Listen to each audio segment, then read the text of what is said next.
Okay, let's go! It starts with an A and ends with anxiety. Off the charts levels of passion! That's just a nightmare!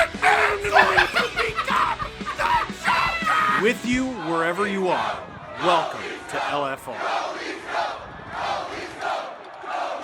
Leafs lose 4-3 in overtime to the Seattle Kraken, and this is a one-taker. It's a one-taker nice and early in the season, and the reason we're doing this is in the past, I've been told it's too early. Steve, the issues with this team is too early. And I talked about how they're soft, or how they're blowing leads, or how they're not playing tough enough, and how they're not playing the style that they need to win. And then they right the ship in the regular season, and people go, see, what were you complaining about? This happened a few years ago with the Anaheim Ducks. The Leafs had a 3-1 lead. They blew it. They lost to the Ducks. And I lost my mind. It's one of the most watched videos I've done on this channel. Guess what? We're doing that again, and we're doing it even earlier, Game 6. This has nothing to do with the Seattle Kraken as a team. They're impressive. They're off to a really impressive start this season. Holy cow. And I mean, you're going to lose games. This one went to overtime. The Leafs were down. They tied it a couple times. You can look at that as a scrappy point in the standings. Not me and not us. We should all be on board with freaking out about this thing, because I was looking at this and we're looking at the potential storylines before this game started. Are they going to start to talk about the power play, and then the Kraken score a power play goal, and the Leafs can't get a power play goal, and the Leafs are down in the game? But guess what? They end up getting a power play goal, and it's John Tavares with his second of the game. Matthews has an assist. Nylander has an assist. Riley has a goal. I'm going somewhere with this. Trust me, okay? All the guys who the Leafs have been relying on forever for offense are the ones who are there and generating offense. The Kraken, to their credit, they're getting it from all around the lineup. They're getting some saves out of Joey Decord. He was incredible at the end of regulation there. Here's what we can't have.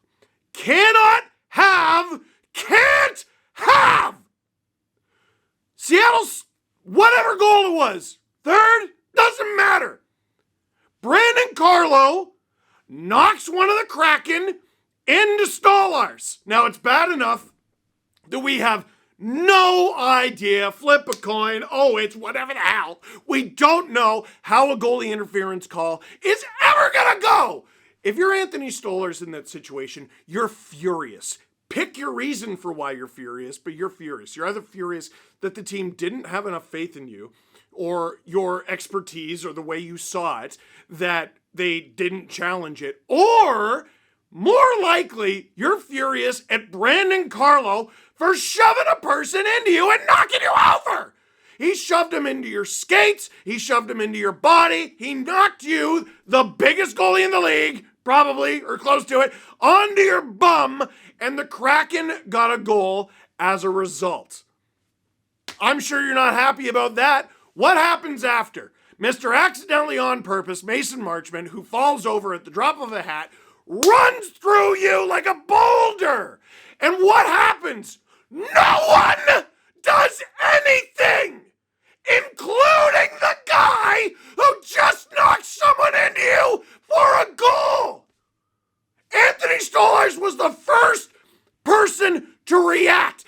Anthony Stolarz, who won you last game single-handed. Anthony Stolarz, who got run into during the playoffs and knocked out with a concussion, and nothing happened.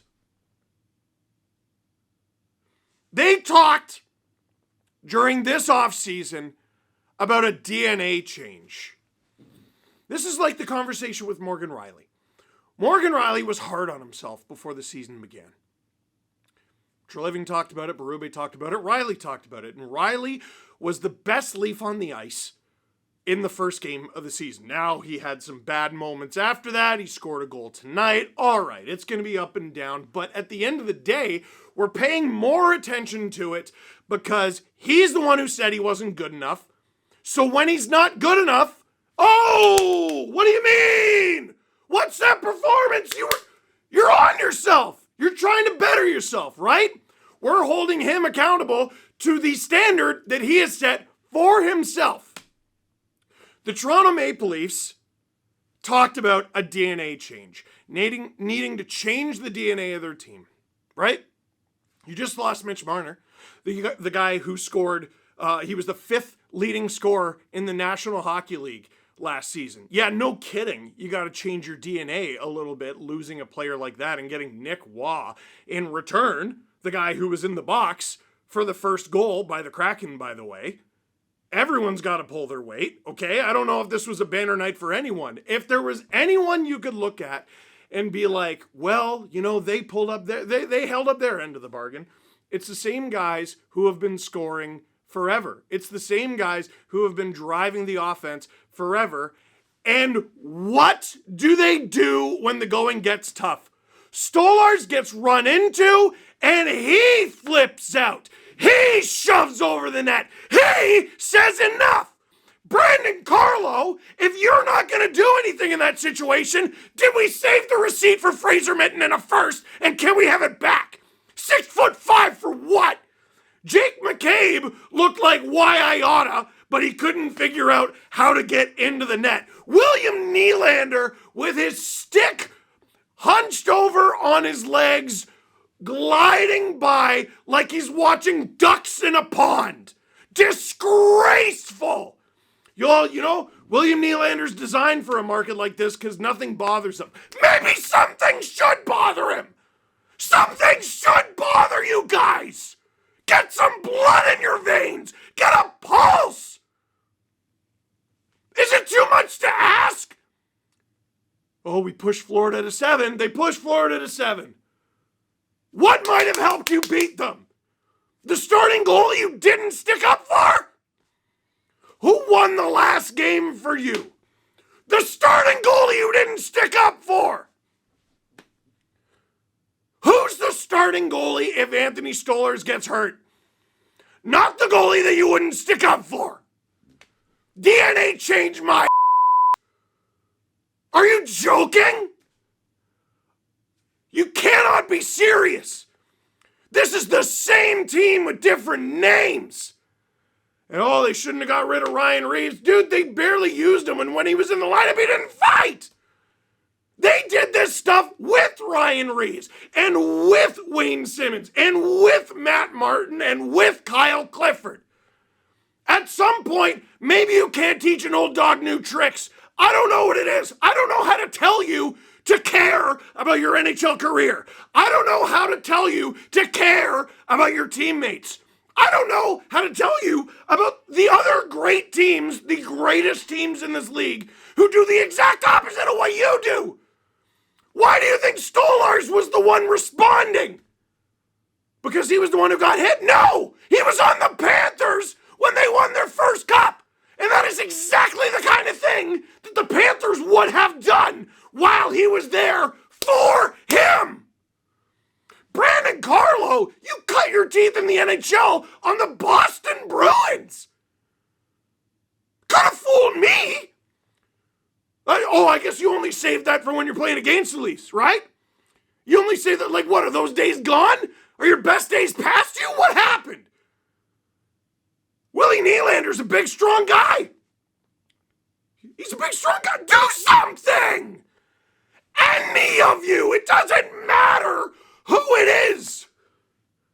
It's not just a 4-3 loss in overtime. It's not just a 4-3 loss in overtime. If anyone tells you, why are you overreacting? It's just a 4-3 loss in overtime in October. Ignore them forever. On advice from everything. The food they like, their beliefs in anything, ignore them. If they tell you how to spell their name, don't trust it because they're probably wrong. This isn't just a 4-3 loss in overtime in October.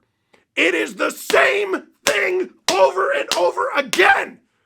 What do you think, just because you got rid of the kid whose dad has more burners than series wins, that it was going to change your DNA? What do you think, DNA change happens by default? DNA change happens by giving a This fan base is so sick and tired. I am so sick sick and tired of caring about this team more than the players on it. Show some courage. Earlier today, Rasmus Dahlin in the Sabres-Panthers game cross-checks Brad Marchand. What does Brad Marchand do? He abandons the game, throws off his glove, hits Dahlin with a bare-fisted punch, ragdolls him to the ice, and then takes his helmet to the penalty box and destroys it! Because that's what you do. It's the NHL. There are no rules. Nothing matters. Stand up for yourself, for the love of God!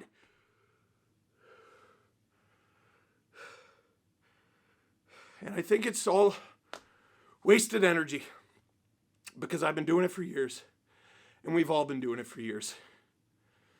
And what am I so upset about?